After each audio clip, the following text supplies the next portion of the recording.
Hello guys, ganda tanghali. Ito nga pala mag-alas 11 na. Kailangan na natin magluto ng ating pangulam. Gawa na wala naman tayong daladalang pangulam, kanin lang. Kaya nanguha nga pala kami kanina ng kamansi kung tawagin. Ito nga pala guys yung dalong yan. Ito guys yung ginayat-gayat na natin na dalong yan.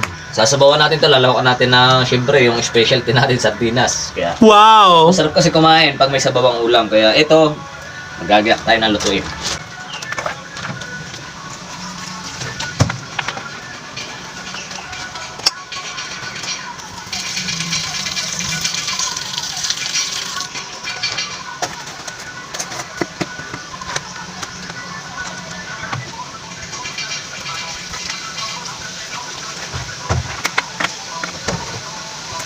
Kaya, siyempre guys, pag may gana ring gulay, lalagyan natin ng mga ricado niya, sibuyas, bawang, para mas masarap ang lasa nitong ating dalong yan.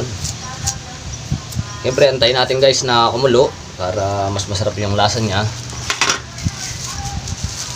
Ito kasi yung mga karaniwang inuulam din sa atin sa probinsya. Pag nakapanguha ka na ng ganito sa mga puno ng kapitbahay, okay na, solve na, may ulam na tayo. Siyempre, lagyan natin ng asin. Tapos, siyempre guys, wala tayong panlahok na masarap-sarap. Lahok na lang natin dito ng nor, pork.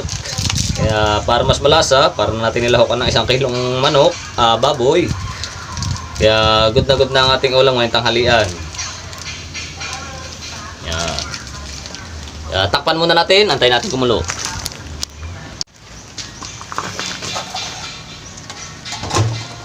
Siyempre, sa lahat, ito magpapalasa dyan guys, oh.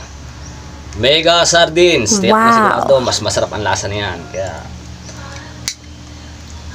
budbud natin yung mega para mas lalong mega sarap. Ang ating ulam ngayong tanghalian. Kaya guys, mamaya, samahan nyo kami. Magsalo-salo tayo mamaya kumain ng tanghalian. Yung niluto na, dalong yan. Makikita natin na napakabango ng amoy niya. Makikita natin guys, oh.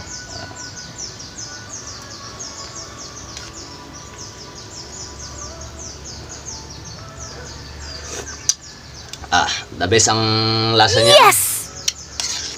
Talagang mabango pati ang niya pagka gulay. Kaya sa mga katulad namin mga prombi, good na ang lasa nito. Kaya mamaya sabayan nyo kami guys na chumicha.